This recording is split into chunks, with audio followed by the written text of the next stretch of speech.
Okay, welcome everyone. I believe we are live. Giving this a few seconds to catch up, make sure I'm all caught up. Welcome in. What's up, everyone? Just taking a few seconds to let my streaming software catch up. So hopefully it's working properly.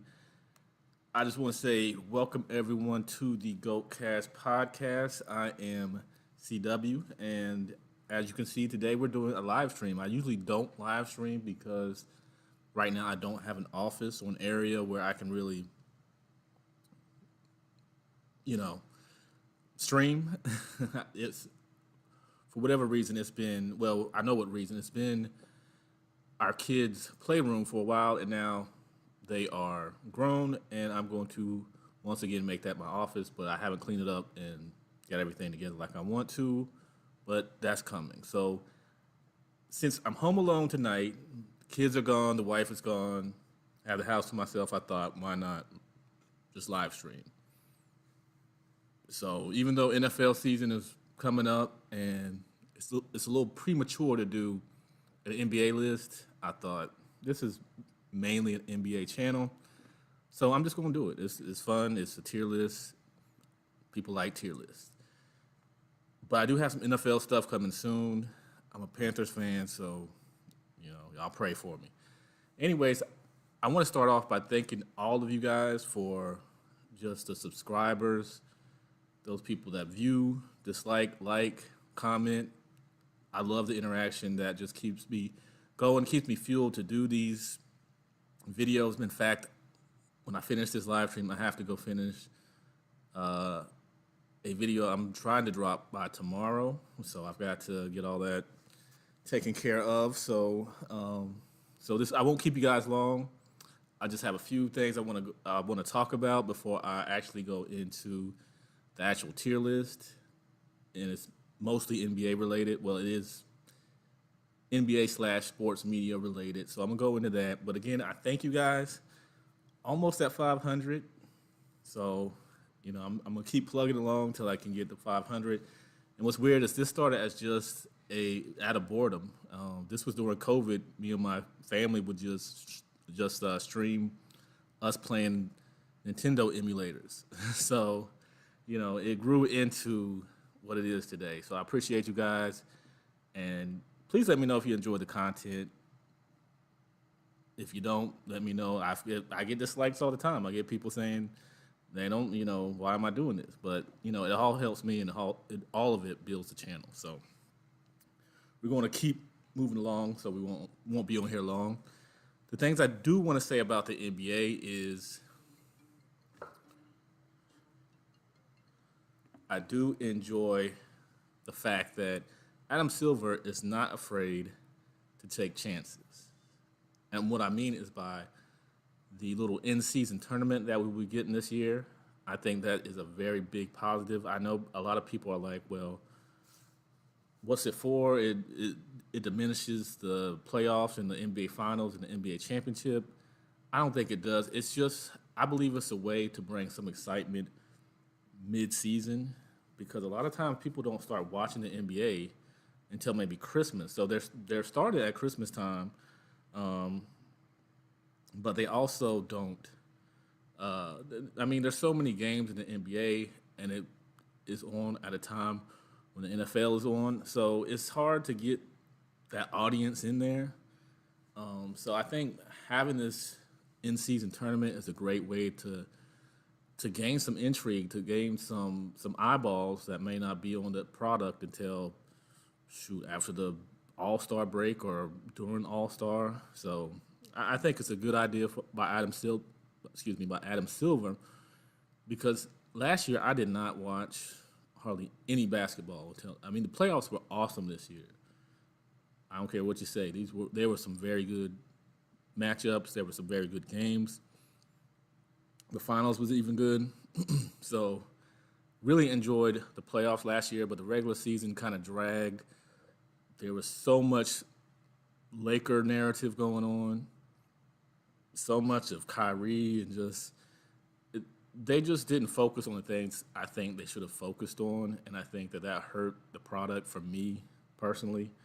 But I feel like this year they're making an assertive effort to really do something different to gain more eyeballs. So I applaud Adam Silver. Hopefully, we have some fun this season and teams really ramp it up and don't just sleepwalk throughout the regular season and then try to ramp it up in the playoffs. Excuse me. And one more thing I'm going to talk about real quick, and then we're going to get into this tier list. I want to say I'm happy for Shannon Sharp. If you're a fan of sports media, Shannon Sharp will be joining Stephen A. Smith, ESPN First Take. I'm happy he's getting that, and I'm hoping he's getting paid very well because he deserves it. He's put in the work, and he's put in a lot of hard work to transition from being an NFL player to a, I guess, sports analyst, if you want to call him that. But my biggest concern is that I do not think Shannon Sharp and Stephen A. Smith will fit together.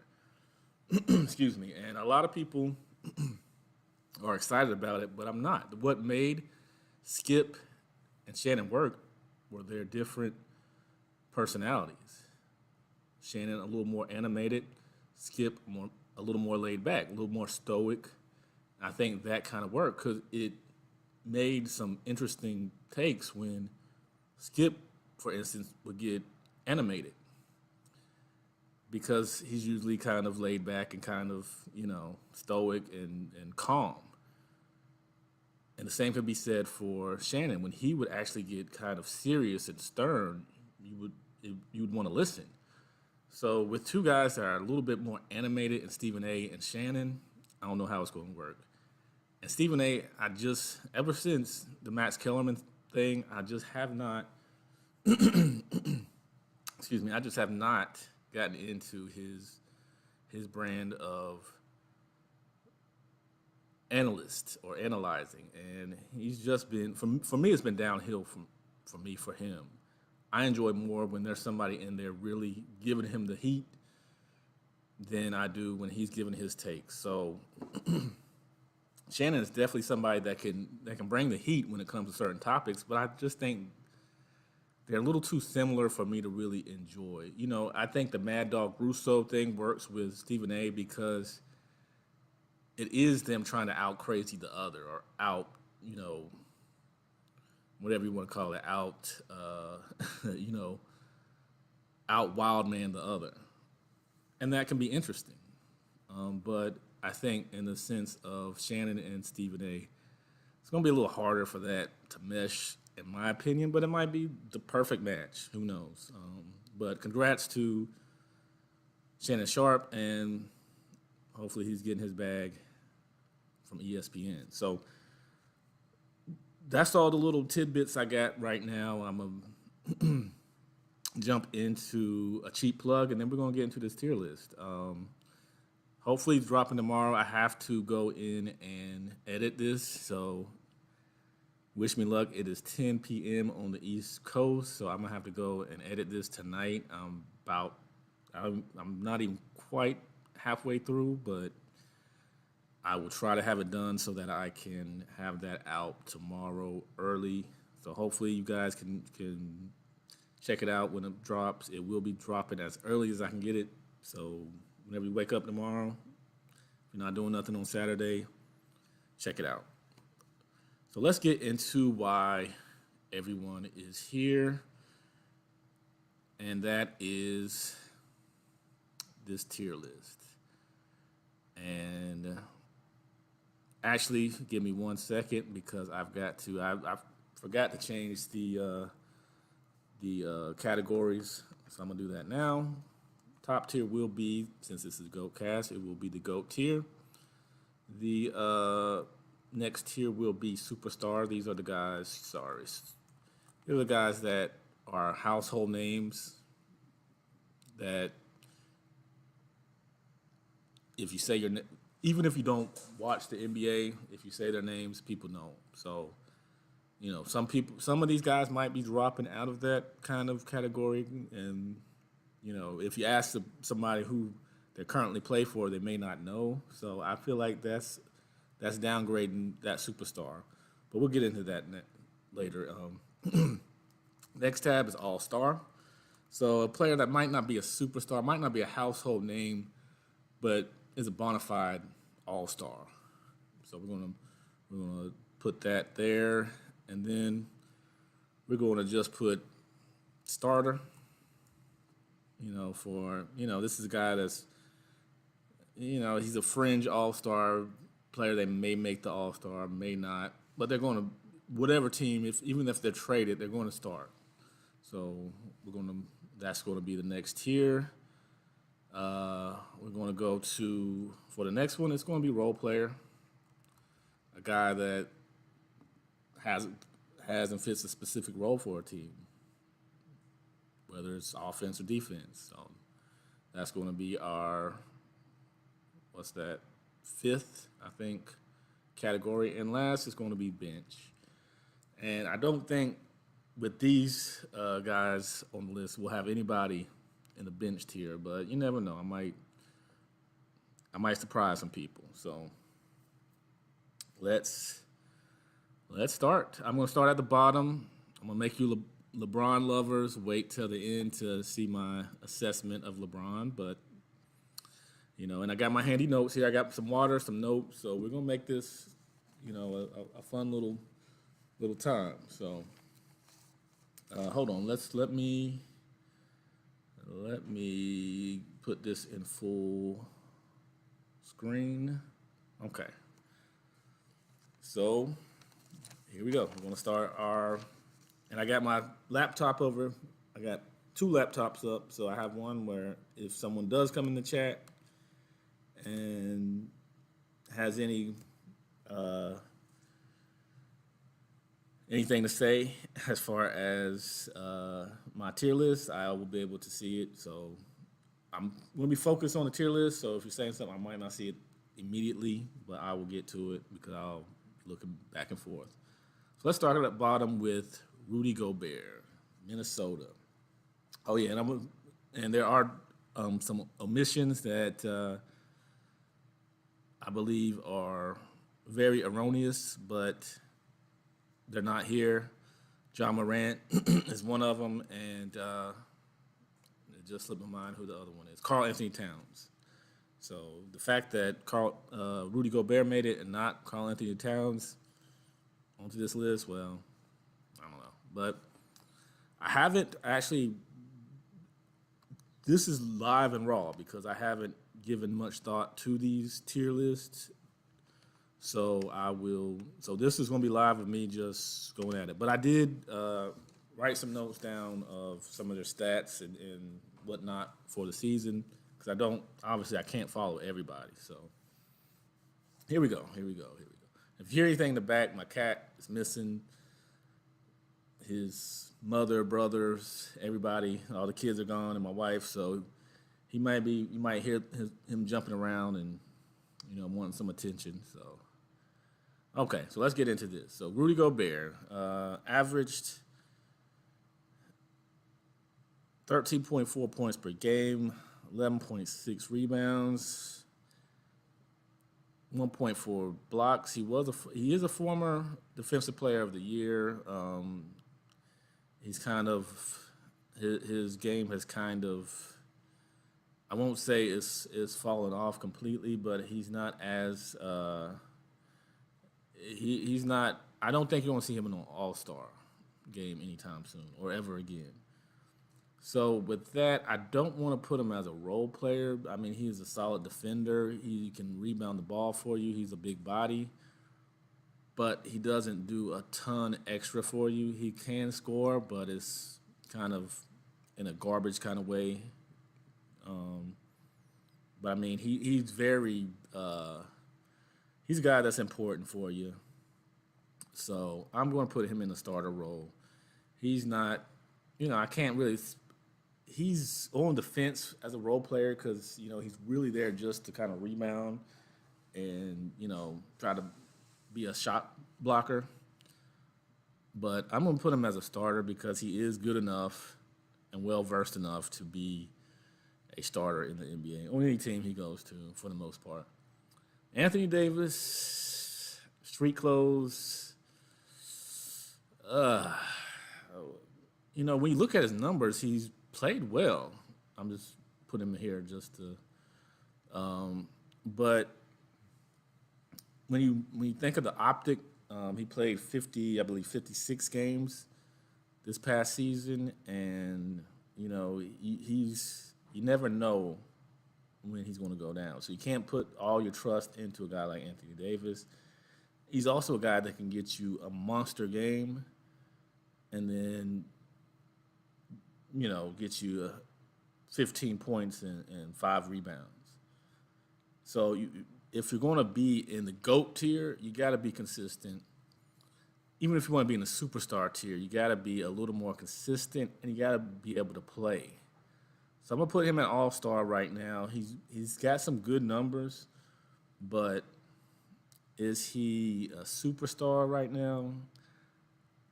I can't call it. I don't think if he has a season next year where he's just a man, and he's always been kind of the sidekick. He's never been the Batman. He's always been the Robin. And then when he has, even in New Orleans, it never got them as far as I think they should have gotten with his talent. So he's going to be an all-star. Kawhi Leonard played 52 games last year, got hurt first round playoffs, and tore his ACL. Before, that Toronto run was, he was knocking on GOAT's door. He was right there at, maybe the best player in the world. He kind of single-handedly took that,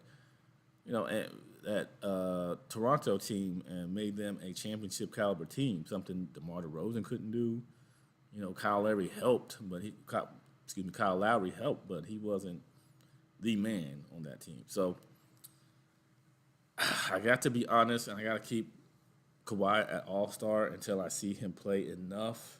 He averaged 23.8 last year, 6.5 rebounds, 3.9 assists, 42% from the three, but he just doesn't play enough. There's way too much load management for me to really put him in a superstar level right now. He's just been too hit or miss.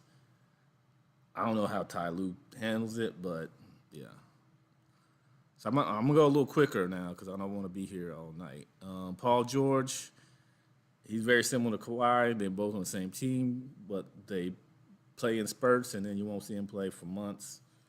He had actually similar numbers to Kawhi, so he's going to go right beside Kawhi. He's an all-star.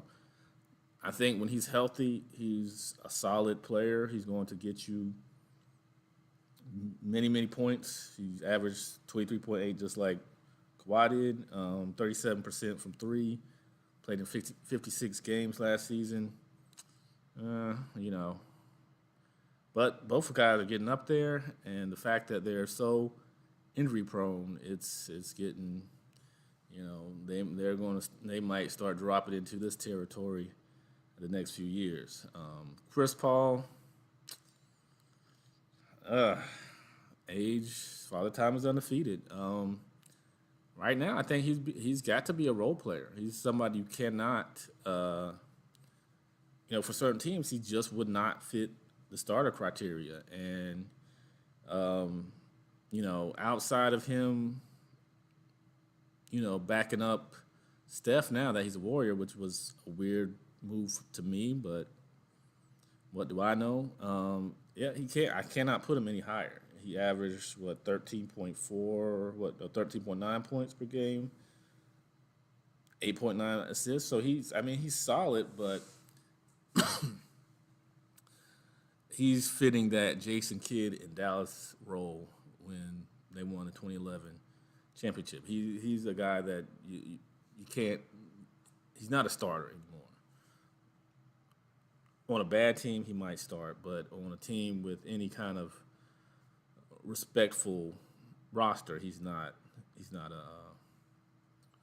definitely not a starter. So Andrew Wiggins had a weird season last year. He was out for a lot of it for personal reasons, but came back to the playoffs and was phenomenal, I thought. Last year, he averaged 17.1, 40% from three. Only played 37 games, though. He's definitely a starter. I put him ahead of Rudy Gobert. He can be an all-star, but I don't think he's all-star caliber right now. We got to see more from him. He's got to play more games in the season. I think Chris Paul will be a godsend for him because of his game. I think Chris Paul, if they're playing with the second unit together, when Steph and guys like that go out, I think Chris Paul will make Andrew better, and I think that we'll see some big numbers from Andrew next season. Anthony Edwards, phenomenal season and a young guy, so I'm going to put him. I'm gonna put him at a high all-star. Don't think he's superstar level yet, but I think he's going to progress into that. I don't know if Minnesota's the right place for him, but I think if they can get some good management and some solid role players and kind of weed out, it may be time for Carl Anthony or Rudy Gobert for them to get rid of them, one of them at least. But yeah, he's definitely an all-star. Zach LaVine, pretty good numbers last year. Played 77 games, 24.8, pretty much 25 points a game, 38% from three. I'll put him down here at all-star. I mean, those are solid numbers. For an NBA player. So I can't put him as just a starter because those numbers are pretty solid. Even though the Chicago wasn't the greatest, they were pretty good. 2022. This year they were a little bit iffy, but yeah, he's an all-star. DeMar DeRozan. He had all right numbers too, similar numbers. So I'm gonna put him right here, about the same. He played 74 games. That's solid in this era where pretty much the average seems to be 60-something games per season. So DeMar DeRozan, all-star level. Pascal Siakam, he was a all-star this year, and he was solid for the Raptors. He's one of those solid players, but he's one of those players that I don't think is going to ever get to a certain level where you can put him on a team and he's going to be the man to get you to the playoffs and get you to the, he's a Scottie Pippen type player that he's good. He plays his role well. He plays well, but he's not ever going to be the man. So I know I got a lot of all-stars right now. I'm going to put him at a high starter because I just don't see him as the guy, and even with Toronto, he's got to get somebody else on there. He's got to play with Kawhi Leonard like he did. He's just not that guy. Cade Cunningham was hurt last season, left shin injury. I believe he'll be back in time for the season. Had solid numbers, about 20 points a game. We'll see what Detroit does. I think with Monty Brown. Well, not Monty Brown, but Monty. I can't even think of his name now. But yeah, their new coach. He'll do well, but I think he's just a starter, and I haven't seen enough of him to tell me he's anything more than that. Scotty Barnes had a great rookie season, and he'll obviously be a starter for any team. He's young. He defends okay. He can rebound okay. So I'll give him he'll be a starter. LaMelo Ball was hurt most last year. Played 36 games here in North Carolina, Charlotte. He's an all-star. He's been an all-star. Is he an all-star level? I'm not completely sold on LaMelo. He had a good season where he made the all-star team, but I'm going to put him in the starter role. Jamal Murray had a great, phenomenal playoff run, and he was pretty good in the regular season. Averaged 20 points in 65 games, 39% from three. He averaged 25 in the playoffs, and he was a massive contributor to them beating both the Lakers and the Heat.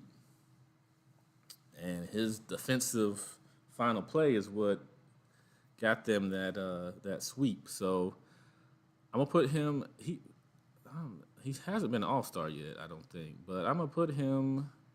Actually, put him right here as an All-Star. He should be an All-Star this year if he stays healthy. We should definitely see Jamal Murray wearing an All-Star jersey. Domantas Sabonis was an All-Star, was good. Kind of got exposed during the playoffs, but he's young. I'm going to put him at a solid starter as well. He, like I said, he was exposed by Kevon Looney in the first round when the Kings took on the Golden State Warriors. So I just don't feel I can put him any higher but he's young and I think he can inch his way back up to All-Star level. He's a fringe All-Star. He made it because I think due to injury this season. So he was a top rebounder. Rebounding, he had 12.3. Well, now he couldn't be because Anthony Davis averaged more, but one of the top rebounders in the league. So, he's a solid player, but not quite an all-star level player. De'Aaron Fox, with his regular season and his playoff run, I'm definitely giving him a all-star, put him in all-star tier. Really, really solid player, and I think he's only going to get better under Mike Brown, and those Kings are going to be a very, very tough team next season. I think people are sleeping on them. A lot of people are talking about, even Denver, the Lakers for some reason. I think with Memphis being without Ja for a while, I think the Kings could sneak into that number 3 spot again and be a problem. Russell Westbrook. He got blamed for a lot last season for the Lakers. I don't know why. I mean, they were all bad pretty much, but he got the brunt of the ire of most people.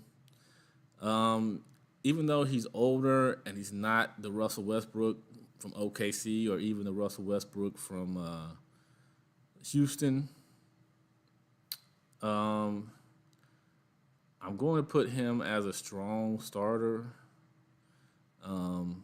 Not quite. I think the guys in front of him are a little better, but I think the guys behind him, he's better than. I can't put him an all-star anymore because I don't think he's an all-star caliber player. His game just doesn't translate now. As he's getting older, he's not faster than most of the guys now. He's kind of either at the same speed or slower, a step slower, and he just has to fit in with the right team.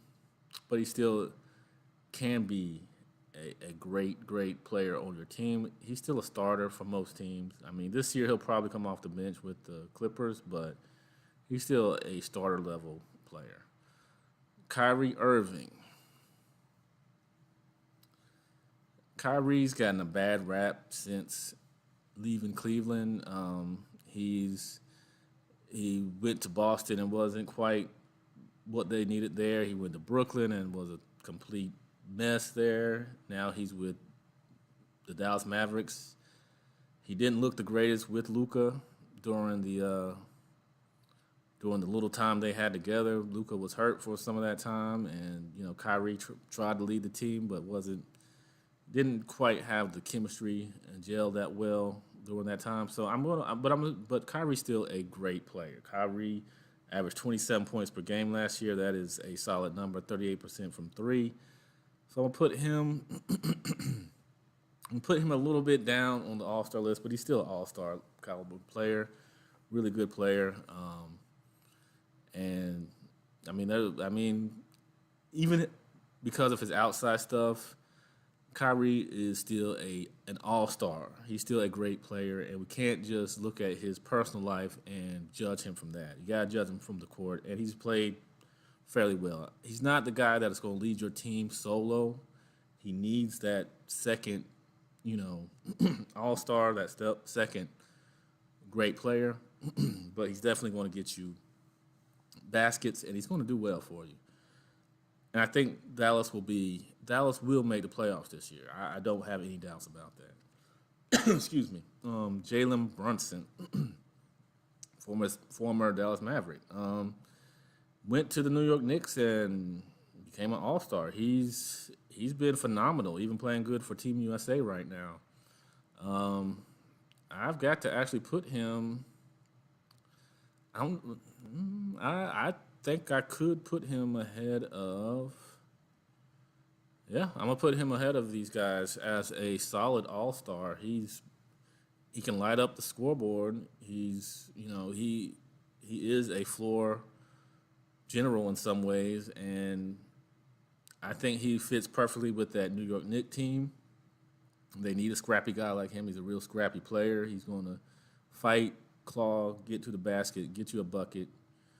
And he averaged 24 last year, 6.2 rebounds, 41% from three, 68 games, I believe it was. Yeah, so definitely an all-star. Julius Randle, he was my savior on my fantasy league basketball team, so I'm going to have to put him in the all-star. Yeah, I'm still going to put him ahead. Zach LaVine and DeMar seem to be like the end of the all-star list.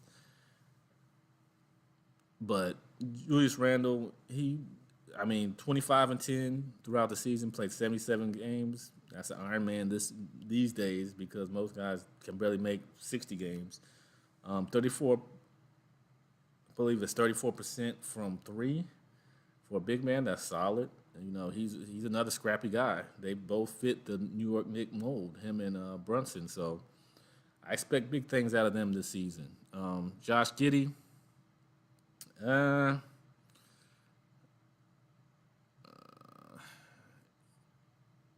Put him as a low starter. He was a solid player last year. OKC really showed that their youth is not to be taken for granted. They made it into the play-in. They didn't make it into the playoffs actually, but they did make it into the top 10 out west, which is not an easy task to do. And he was a big contributor there. Him and Shea, and they'll get Chet Holmgren, I believe, might be tearing his name up, but they'll get him back this season. So, solid starter. Paulo Banchero, Orlando Magic, Rookie of the Year, averaged 20 and 7, played 72 games. He's based on just his potential. I got to put him ahead of the starters. I think he's going to probably make the All-Star team this year. He might be a reserve that gets on due to an injury or something like that, but I think he's definitely going to wear an All-Star jersey this year. Sky's the limit for him. He's a solid player. Even if he's a Duke player, I'm from North Carolina. I'm a Carolina fan, so yeah. So he's a Dookie, but watching him, he's a solid player, and I think he's just getting better. Lauri Markkanen played well for Utah. Played great. All-star, 25, almost 26 points per game, 8.6 rebounds, 39% from three. Can't beat that. That's an all-star. I'm gonna keep him as a low All-Star for right now, but I might change my mind later. But yeah, definitely All-Star. Brandon Ingram, for the Pelicans, had they not had so many injuries to their stars, I think they would have been a beast in the playoffs. If Zion and Brandon Ingram was there for all season, they were already. I think when Zion went down, they were third place in the West. Um, and yeah, those two were a big part of the reasons why. He averaged about 25 points per game, 39% from three. Played only 45 games, so I can't. I'm gonna put him right here. He's a starter for right now. He has made the All Star team, and he's could be a potential starter, but I've got to put him right now in the starter role because we just got to see him play a whole season again. And right now I can't put him up there with them based on him, not quite doing the things that I feel like should be done to be an all-star, but I think he'll get there. Zion, not going to take into consideration his personal stuff, his Twitter issues. Zion just has not, and it just looks like he's going to be another Greg Oden. I hope not, but Greg Oden, Brandon Roy type, where he just can't get right. He will light it up and look like every bit the All Star and the massive possible next superstar that he came in as, but unfortunately, he can't. It doesn't seem like he can keep his weight under control, and he just cannot get right. But we've seen players like this in the past. Steph Curry, for a lot of his early Warriors days, had ankle issues.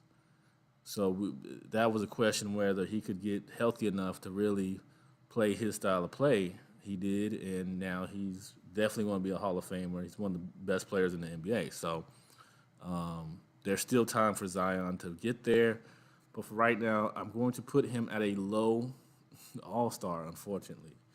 He should be creeping into that superstar level, but he has not played enough. He's been hurt. Even when he got better, he didn't want to play. He had to get I guess he was mentally not prepared to play, so I don't get that when you're an NBA player making as much money as these guys are, but he wasn't, so that really hurt the Pelicans. If I'm the Pelicans, I give him one more season, and then we start shopping him because you can't keep paying a guy to sit on the sidelines or to sit at home. So Zion's got to have some come to Jesus moments and really get himself together. Damian Lillard, even though he's going through his drama with the Miami Heat trade and trying to get out of Portland, he's been one of the most loyal players I've ever seen in the NBA. He might be, Reggie Miller was another very loyal player, but they might take it to another level. I'm going to put him at a superstar. He is still, people know Dame time. He averaged 32 points per game last year, 58 games, I believe was. 37% from three. He's, he hit the winning shot in that terrible All-Star game. He's a box office draw, and he will be if the Miami Heat can swing something to get him, they will be a potential favorite to win it all. He deserves it. I hate that he couldn't ever turn it around and get Portland to some kind of level to where they were even a fringe championship team. They just couldn't put the pieces together with him, but definitely a superstar in my mind. Klay Thompson, not bad last year, 69 games, about 22 points per game, 41% from three. Was still a solid contributor. His defense is not as potent as it once was when he was little fresher.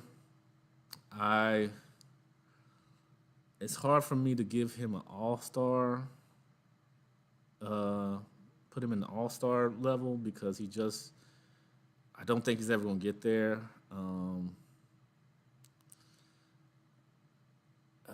Yeah, I'm gonna put him in the starter. He had his all-star days, but I think those are behind him, and he's more so filling a role as a solid starter for the team. He's a guy that can produce when necessary. He can produce on both sides. He can give you what you need on one side or the other. I don't think he's a pure threat from both sides. He's not a 3 and D guy or a trustworthy pure 3 and D guy anymore right now. Bam Adebayo. Got to go to my other list. Hold on. Let me get a little swig of water real quick. I believe we're almost halfway through. We're flowing. We're getting through these pretty quickly.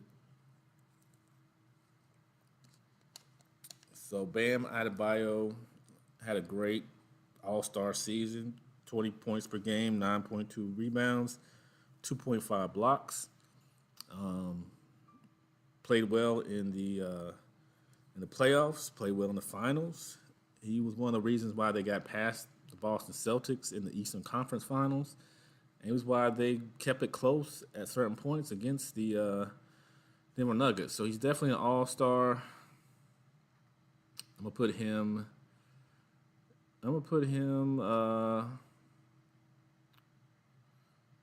right here. And I think I'm gonna put De'Aaron Fox ahead of Paul George right now. So I'm gonna put Bam. He's creeping him up towards the head of the All-Star pack. Solid player. He plays hard on both ends. He can get you buckets, and he can definitely get you some blocks, and he can get you some defensive stops. He can guard lots of different positions, lots of different guys. So he's a solid player. Jimmy Buckets, aka the GOAT's son, Michael Jordan's son, as we call him. If you haven't seen that video I did, check that out. With comparing Jimmy Butler to Michael Jordan. It's in the archives. But Jimmy Butler, I think this between 2020 and this year, he solidified himself as a superstar. I think he's even dating Shakira. So yeah, you got to be a superstar to do that. So I would slightly put him, just because he's a offensive player and a defensive player, he's almost a replica. He's not quite the shooter Jordan was, but he's almost a replica of Michael Jordan, just from how hard he plays out there every single game. He's playing hard, whether he's on defense, whether he's on offense. He's jumping for loose balls. And he's their all-star player. So the fact that he's doing these things just shows you how much winning means to him. Instead of just meaningful stats, he wants to win. Averaged 23 points per game last season, shot 35% from the three, 5.9, about 6 rebounds a game. So, yeah, I think Jimmy Buckets has solidified himself as a superstar. Trae Young, he made me a believer during when they beat who did they beat? They beat who was it? I can't remember in the playoffs, but I think Trae Young he got a bad rap. I think he was voted the worst player in the NBA, and I think that was unfair. And he showed him, and he played very well in the playoffs. And I'm gonna put him as an all-star. He's a scoring all-star, but check the numbers. He averaged at 73 out of 73 games, 26.2 points per game, and 10.2 assists. That's not just a scorer there. So I think he really needs to get his flowers. He was a solid point guard this year. I think he's a solid player. I don't know if the Hawks is the team for him, but we'll see in the future. But I still think he's an all-star level. Luka's numbers, 32 a game, 8.6 rebounds, 8 assists, 34% from three. Luka last year was a little injury prone. He's looking very in shape this year so far in the World Cup thing they're playing right now. Very much in shape, not pudgy like he was last season. So hopefully that translates into the season. I'm gonna put Luka as a superstar. You can put him over Dame. He's made a name for himself. He is a top player, but he just hasn't gotten over that hump. We thought when they beat Phoenix, I think, what was it, 2022, when they got all the way to, I believe, the Western Conference Finals, that he was on his way up. Had a rough season last year. I don't know. I'm not sure what Dallas is doing as far as who they're bringing in. They didn't re-sign Christian Wood yet, or it doesn't look like they will. I don't know, and they've signed Kyrie to the max. But Luka's going to be solid. I think Luka is bound to win an MVP within the next 2 years. If he doesn't win one this year, 2025 is definitely Luka's year, as long as he stays healthy. James Harden, what's up to my man, random black guy who told me that James Harden had to definitely be at a higher tier than LeBron James. And with all of his drama and antics, I don't know. But James Harden last year averaged 21 points, 10.7 assists. That's solid. He is playing his role properly. He is scoring, and he is getting other people baskets. So he's playing his role pretty well. 38% from three, played in 58 games. I don't like the way he's acting in Philly as far as him, demanding them to trade him. I don't think that's becoming a trend, and I think that's becoming a bad trend because it's showing young players that if they don't like the situation that they're in, to just pout and hopefully that, either team will give them what they want, or they'll let them walk away to another team or to another program that'll coddle them. And I don't think that's right. And I don't think what James Harden is doing is right. If he's disgruntled there, you honor your contract. He could have reworked some things, and he could handle this in a better manner. I don't like the way he's handling, but I can't deny talent. I don't think he's not. Excuse me. I cannot put him as a superstar anymore. He's just lost a step or two.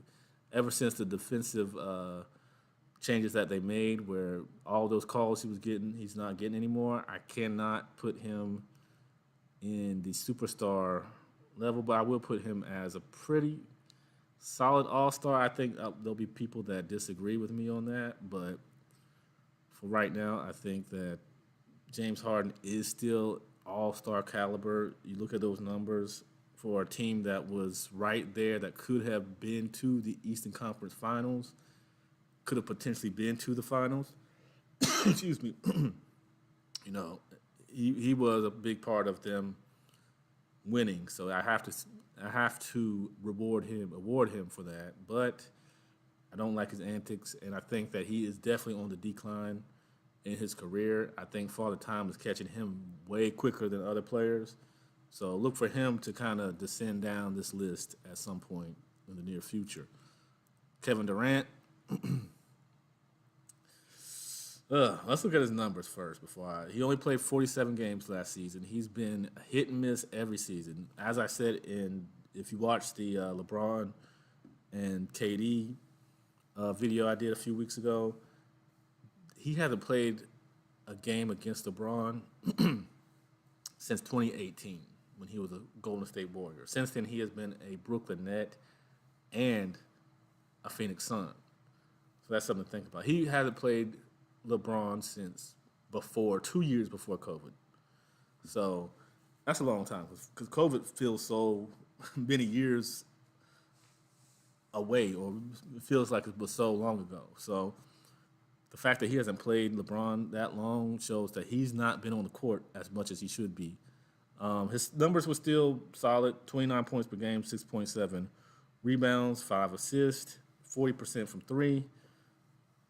All that in 47 games. They were one of the few teams to actually be able to beat the Denver Nuggets in the playoffs this season. They played them in the second round. He's definitely, you could see that he is his peak. He's reached his peak, and he's starting to decline a little bit. Still a solid shooter, still a guy that can get you buckets, no problem. Can light up a team, can light up a scoreboard, and I want to put him at a high superstar. He is going to be right on the cusp of GOAT. Okay, Devin Booker, now his new sidekick in Denver. No, I'm sorry, not Denver. Phoenix had a great year as well. 27.8 points per game, 35% from three. Only played 53. He was hurt a lot last year as well, which was the reason why they didn't get much playing time together. So their chemistry wasn't the greatest. Hopefully this season their chemistry will be better. And they added in Bradley Beal, another scorer. Don't get that, but Devin Booker, I think, is I don't know if I can put him as a superstar. Even though I feel like he is the star of the Phoenix Suns, I think he's actually the Batman, and Kevin Durant is kind of the Robin. And I'm going to put him ahead of AD. So I'm going to put Devin Booker as a high All-Star. Shai Gilgeous-Alexander has done wonders for that OKC team, the Thunder. Like I said, they went from lottery team to they were right there in the play-ins and were almost there in the playoffs. So he averaged a whopping 31.4 points per game, 34% from three, played 68 games. No doubt he was the best player on the OKC Thunder, and he was a bona fide All-Star. He was, I believe, he was All NBA first team. So yeah, he might not be a household name, but he's definitely going to be a superstar, and I'm gonna put him in superstar. So you can be mad at me and say I put him over Anthony Davis and guys like that, but I think Shai he's progressing each year. He's getting better each year.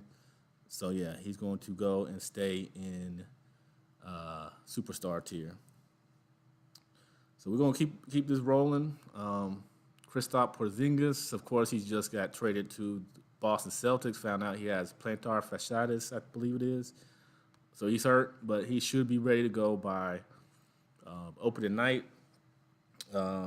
Last year for the Wizards, he averaged 23 points per game, 8.4 rebounds, 38% from the three, played 65 games. Like I said, that's kind of the norm nowadays.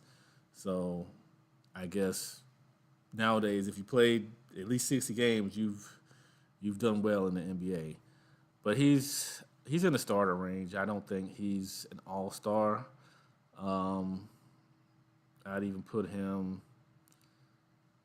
I'd put him about right there. He's a guy that can get you baskets. He's a big body. He can at times rim protect. He's not a big rim protector. He can rebound okay. He likes to shoot a lot. But yeah, he's a starter and a pretty decent starter. He will definitely help the Boston Celtics. So we'll see how he does next season. Bradley Beal, now a Phoenix Sun, played most of his career in Washington with the Wizards. He could score. I can say that he could score. Don't get the pairing of him with Booker and Kevin Durant because I believe that's just overkill for a similar style of player. He's not a great defender at all. Neither are those two. So I guess they'll have a starting five of people that can't defend, but I guess they'll just figure they can just score 1,000 points. Bradley Beal's an all-star, but he's a low all-star. He can light it up, but he doesn't give you a whole lot more. So I'll keep him at an all-star level. So we're getting into the final stretch. This has been longer than I thought. I didn't think it'd be a full hour, but hey, you know, hope everybody's enjoying it. Hope you guys are. I see a few people popped in, and so hopefully you guys will let me know what you think. Let me know, am I overrating anybody, underrating anybody? Do you feel like I'm wrong about Chris Paul? Should he be higher? Let me know in the comment section or let me know in the chat. Had to take a quick water break. So let's get to this last stretch. We got Jaren Jackson Jr., Defensive Player of the Year last year. Came up big for the Memphis Grizzlies, who were the number 2 team in the West last year. They kind of faltered in the playoffs, but, Ja was hurt. Lakers were playing top-level basketball. I think he is a solid. I don't know if I can put him right behind Julius Randle. I think Julius Randle's a little bit better, a little bit more of a dog in the fight than he is. But his numbers were solid. He averaged 18.6 points per game, 6.8 rebounds, 3 blocks per game. That's massive. So he was playing some hard defense. He was definitely protecting the rim. So definitely a solid all-star, Jaren Jackson Jr. Jaylen Brown, now I believe he's the highest paid player in the NBA now, right now, since he signed that Supermax deal. I never thought in a million years that they would be signing both Jaylen Brown and Jason Tatum to Supermaxes when they've kind of underachieved. They made it to a finals, but then they've come up short together. So I figured if you have 2 max level players and you can't get to the finals and you can't get to a championship, you might want to rethink things and try to get some pieces that might work with one of the other pieces. But that's just me. I don't know. I'm not a general manager. I'm not, So Jaylen Brown, he's definitely an all-star level. From his playoff performance, let's go into his numbers. During the regular season, he averaged 26.6 points per game, 6.9 rebounds, 3.5 assists, 67 games, and 33% from 3, which is pretty much, yeah, because if you saw him try to shoot threes in that playoffs, no. I'm going to put him here. I'm going to put him behind De'Aaron Fox. I think he sometimes plays out of control, especially when I was watching through the playoffs. He's not always under control. He can hit some shots, but he forces it a lot. And while he's an all-star, I don't think he's quite as great as some of these other guys. Jason Tatum. And see, this is the thing. I feel like Jaylen Brown and Jason Tatum are kind of similar. Just Tatum's a little bigger than he is, but they're both very, very streaky shooters. They're solid defenders, but they're not. I don't think neither would be winning Defensive Player of the Year anytime soon. So they're such similar players. I didn't think that Boston would keep both of them. But with that said, Jason Tatum averaged 30 points per game last season, 8.8 rebounds, 35% from 3. Not a great three-point shooter, but can shoot the 3.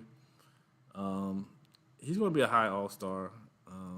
Game 6 Tatum or Game 7 Tatum, he shows up fairly well. So I'm going to put him.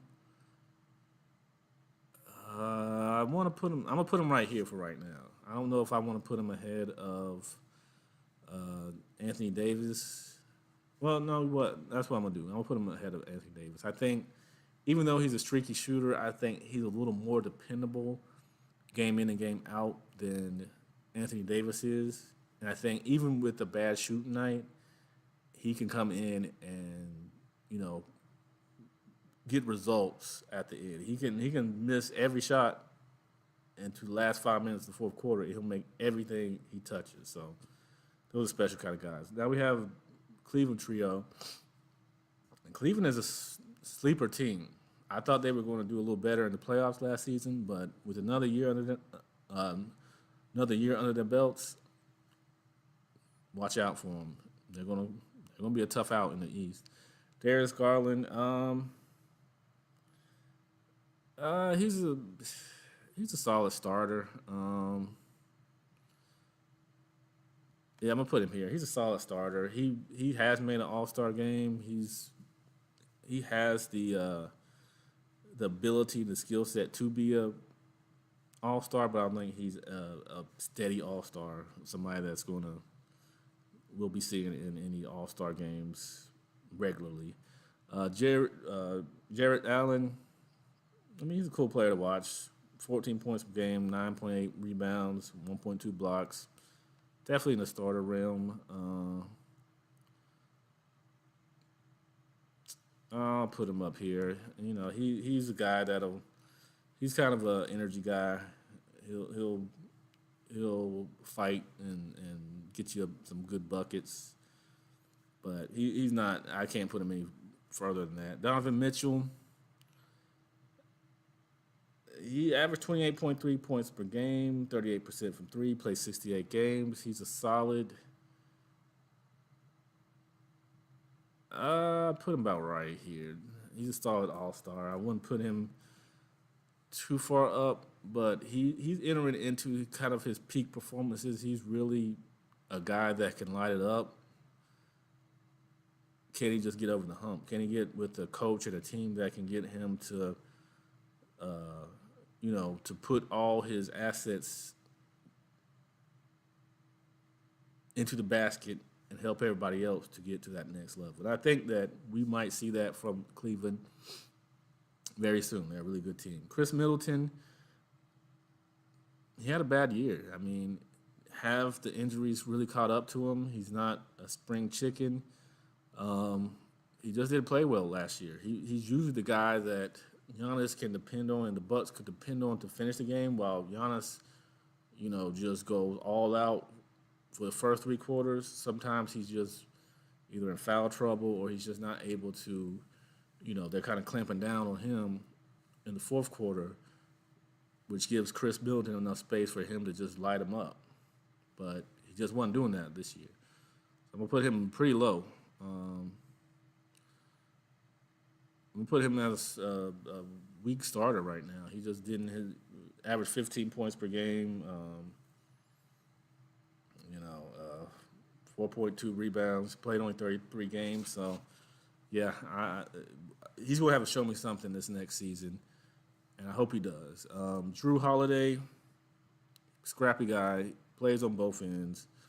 19.3 points per game, 5.1 rebounds, 7.4 assists, 67 games. He'll be a low all-star. Excuse me.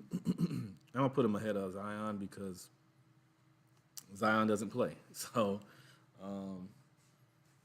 yeah, Drew's earning his contract, I believe. He's not going to wow you, but he's definitely going to give you the effort on both ends of the floor, and you're going to get some solid gameplay from him.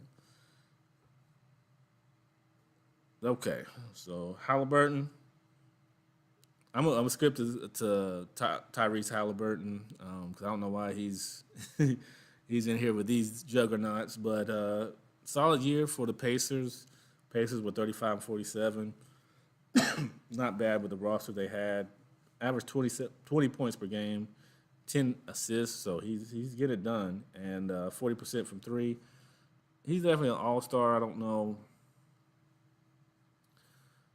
if I put him as a high all-star, but I'll put him about right there. He's in there with some of those guys. I think he's a little better. He can light it up, and he's been lighting it up. So we're gonna keep him there. So Giannis. Giannis last season averaged 31.1 points per game, basically 12 rebounds, all NBA first team, played 63 games. Had he not gotten hurt early in the first round, actually the first game of the first round of playoffs, I believe the Bucks would have done a lot better, but it just seemed like Jimmy Butler and those Heat were just destined to get far in the playoffs. But my man Giannis is definitely going into GOAT tier. He's going to be our first member of the GOAT tier. He's unstoppable, and he just seems to, even though he might be entering in his peak, where probably not going to see him play much better than he already has. I think he's going to be steady throughout these next couple of years because he's still young. He keeps himself in great shape. He's laser focused, and I believe he may have one more MVP left in him. Nikola Jokic, he made a statement last year that, just because I won 2 MVPs before don't mean you just give it to the other guy. And he made that statement profoundly in the playoffs, becoming a champion and also a finals MVP. His numbers from last year are 24.5 points per game, 11.8 rebounds, 9.8 assists, doing all this on 38% from three. Also, he played in 69 games, so at least he played a little higher than the average 60 games that we're seeing these days. Definitely GOAT tier, and I got to put him ahead of Giannis right now, based on his performance in the playoffs. So right now, he is the best player in the NBA. Joel Embiid is the reigning MVP. Excuse me, he didn't have the greatest playoff run, and that might be one of his flaws that we see going forward, is that you got him with James Harden, and James Harden has been notorious for being bad in the playoffs and might be rubbing off on Joel Embiid, but they just haven't got over that hump. Will they do it this year? Who knows? I don't think I can't put him in the GOAT tier. I'm gonna put him in a superstar tier, and he's got to be. I think the three ahead of him are guys that are just a little better and just know how to get wins a little better. I could put him ahead of Luka just based off Luka's 2022, 2023, but I'm not going to do that. Luka's Luka, so I'm gonna keep him ahead of Embiid in the superstar tier. So we're down to our last two: LeBron lovers, LeBron fans, LeBron haters. Here we go. But I'm going to Steph first. Steph last year averaged 29.4 points per game, 6.1 rebounds, 6.3 assists in 56 games, 42% from three. I got to still put him in the GOAT. The guy is, he's still unstoppable, even though he's getting a little long in the tooth now. He's not the Steph of, he's not the unanimously voted MVP Steph, but he's still Steph, and you have to defend Steph. And even if you try to defend Steph, you're likely to get red dotted, pretty much. He's still one of the most unguardable players in the NBA. He can light it up from almost anywhere. And I think the Warriors got one more push in them. And it's all going to be off the back of Steph. And I think he's got one more. He's got a little chip on his shoulder. LeBron got him again. They're going to come back a little stronger. So let's finish this live stream and this tier list up with LeBron James, the all-time leading scorer. Accolades, you can go on and on. His averages from last year: 28.9 points per game, 8.3 rebounds, 6.8 assists. Only shot 32% from three, so not the best three-point shooter last year. But he shot a lot of them for some reason, and I think that's due to age. I think he can't drive like he once did, and so he's got to do the Jason Kidd kind of thing where he's spotting up or he's walking into a three instead of trying to drive into the basket. But even with those great numbers, and he did that in 55 games, which is solid for a guy that's up there, 38 years old, I believe. Phenomenal numbers. But where I'm going to knock LeBron, and you guys can either correct me or defend against what I'm saying. LeBron put up some crazy numbers last year, some great numbers, in fact. But to me, they were not impactful numbers. What I mean by that is you could even look at Game 4 of the Western Conference Finals against the Denver Nuggets. He put up massive numbers in that first half. Didn't matter because they didn't get the job done.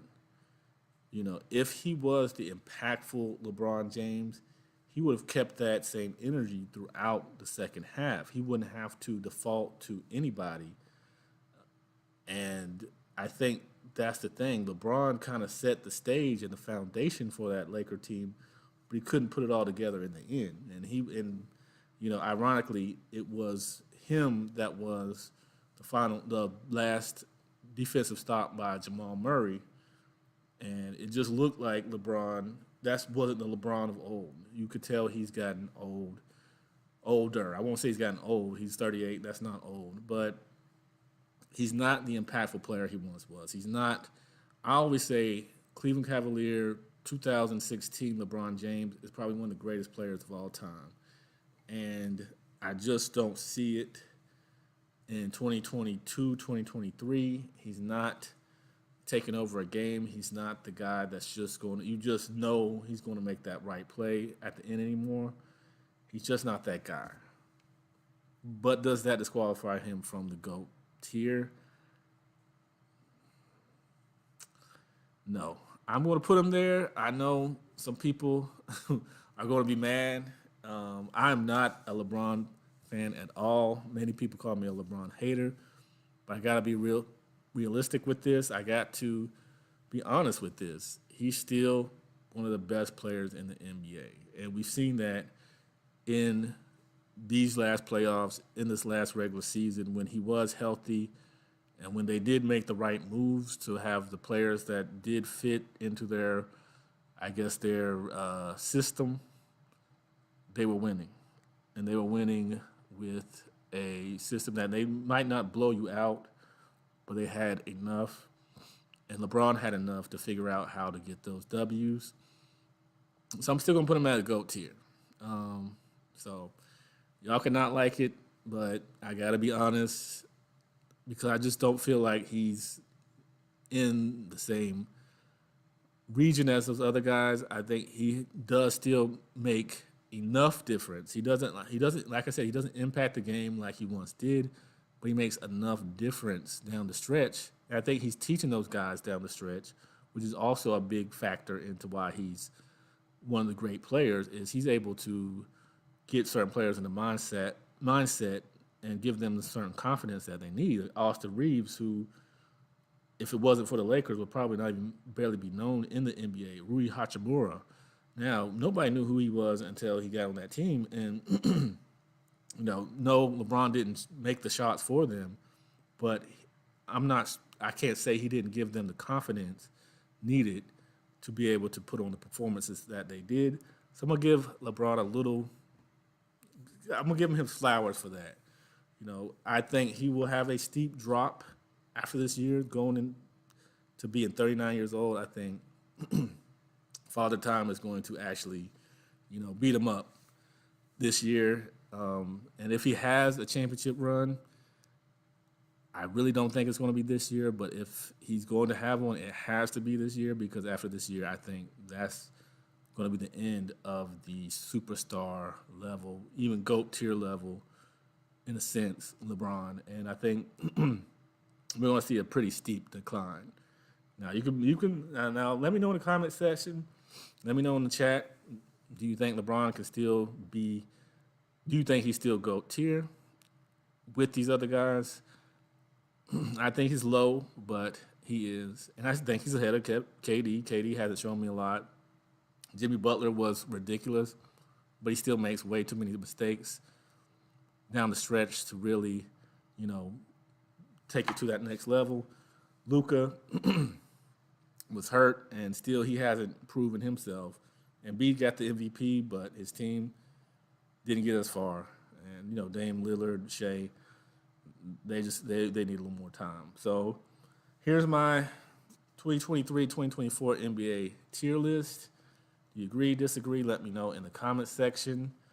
We've gone pretty long on this, so yeah, I'm gonna get off of here and finish editing this video that I'm trying to drop tomorrow. Check it out, Michael Jordan, his rivals, and I appreciate everyone that's watched the live stream, everyone that's subscribed to the channel, everyone that's disliked a video, a short, commented.